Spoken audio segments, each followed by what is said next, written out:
ಸಂಘಟನೆಯಿಂದ ನಮ್ಮ ಕುಟುಂಬಕ್ಕೆ ಸಾಕಷ್ಟು ಅವಕಾಶಗಳು ದೊರಕಿದೆ. ವಿಜೇಂದ್ರ ಅವರನ್ನ ಉಪಮುಖ್ಯಮಂತ್ರಿ ಮಾಡುತ್ತಾರೆ, ಅಧ್ಯಕ್ಷರನ್ನಾಗಿ ಮಾಡುತ್ತಾರೆ ಎನ್ನುವುದು ಸುಳ್ಳು ಸುದ್ದಿ.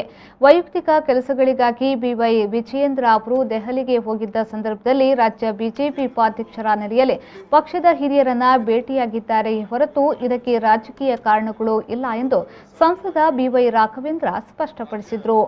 ಅವರು ಹೆಮ್ಮಾಡಿಯ ಜುವೆಲ್ ಪಾರ್ಕ್ನ ಜಯಶ್ರೀ ಸಭಾಂಗಣದಲ್ಲಿ ನಡೆದ ಸುದ್ದಿಗೋಷ್ಠಿಯಲ್ಲಿ ಮಾತನಾಡಿದರು.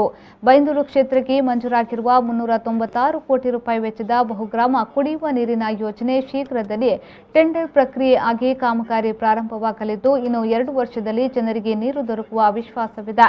ಬ್ಲಾಕ್ ಫಂಗಸ್ ಚಿಕಿತ್ಸೆಯ ವೆಚ್ಚವನ್ನು ರಾಜ್ಯ ಸರ್ಕಾರವೇ ವಹಿಸಿಕೊಂಡಿದೆ. ಕೋವಿಡ್ ಕಾರಣದಿಂದಾಗಿ ಸಂಕಷ್ಟಕ್ಕೆ ಒಳಗಾಗಿರುವ ಕುಟುಂಬಗಳಿಗೆ ಸ್ಪಂದಿಸುವ ಕೆಲಸ ಸರ್ಕಾರದಿಂದ ಆಗುತ್ತಿದೆ. ಬೈಂದೂರು, ಕೊಲ್ಲೂರು, ರಾಣೆಬೆನ್ನೂರು ರಾಷ್ಟ್ರೀಯ ಹೆದ್ದಾರಿಯ ಘಾಟಿ ಪ್ರದೇಶಕ್ಕೆ ಪರ್ಯಾಯ ರಸ್ತೆ ನಿರ್ಮಾಣಕ್ಕಾಗಿ ಹಾಗೂ ಬಾಳಿಪರೆ ಘಾಟಿ ರಸ್ತೆ ಅಭಿವೃದ್ಧಿಗಾಗಿ ಅನುದಾನವನ್ನು ಜೋಡಣೆ ಮಾಡಲಾಗಿದ್ದು ಇದರಿಂದ ಶಿವಮೊಗ್ಗ ಬೈಂದೂರು ಪ್ರಯಾಣದ ದೂರ ಕಡಿಮೆಯಾಗಿ ಪ್ರಯಾಸ ಸಹಿತ ಪ್ರಯಾಣ ದೊರಕಲಿದೆ ಎಂದು ಹೇಳಿದರು. ವಿಜಯೇಂದ್ರ ಅವರು ದೆಹಲಿ ಹೋಗಿದ್ದು ಬೇರೆ ಒಂದು ನಮ್ಮ ವೈಯಕ್ತಿಕ ಕೆಲಸಗಳ ಮೇಲೆ ಹೋಗಿದ್ದು ಬಿಟ್ಟರೆ ಹೋದಾಗ ಸಹಜವಾಗಿ ಒಬ್ಬ ರಾಜ್ಯ ಪಕ್ಷದ ಉಪಾಧ್ಯಕ್ಷರಾಗಿ ಪಕ್ಷದ ಹಿರಿಯರನ್ನ ಭೇಟಿ ಮಾಡೋದು ಸಹಜವಾಗಿ ಪ್ರಕ್ರಿಯೆ ಹೋಗಿ ಬಂದಿದ್ದಾರೆ. ಅದು ಬಿಟ್ಟರೆ ಇವತ್ತು ಸಂಘಟನೆ ಬೇಕಾದಷ್ಟು ಪೂಜ್ಯ ತಂದೆಯವರನ್ನ ಮುಖ್ಯಮಂತ್ರಿಗಳಾಗಿ ಮಾಡಿದ್ದಾರೆ. ನನ್ನಂಥ ಒಬ್ಬ ಸಾಮಾನ್ಯ ಕಾರ್ಯಕರ್ತರನ್ನ ಇವತ್ತು MP ಮಾಡಿದ್ದಾರೆ.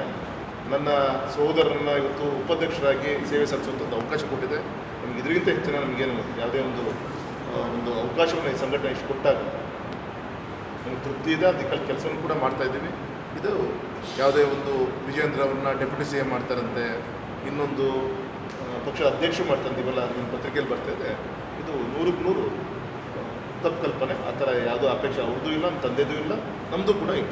ಬೈಂದೂರು ಶಾಸಕ BM ಸುಕುಮಾರ್ ಶೆಟ್ಟಿ, ಬೈಂದೂರು ಮಂಡಲ ಬಿಜೆಪಿ ಅಧ್ಯಕ್ಷ ದೀಪಕ್ ಕುಮಾರ್ ಶೆಟ್ಟಿ, ಪಕ್ಷದ ಪ್ರಮುಖರಾದ ಶಂಕರ್ ಪೂಜಾರಿ ಎಡ್ತಾರೆ, ಸುರೇಶ್ ಭಟ್ಪಾಡಿ ಮೊದಲಾದವರು ಸುದ್ದಿಗೋಷ್ಠಿಯಲ್ಲಿ ಹಾಜರಿದ್ದರು.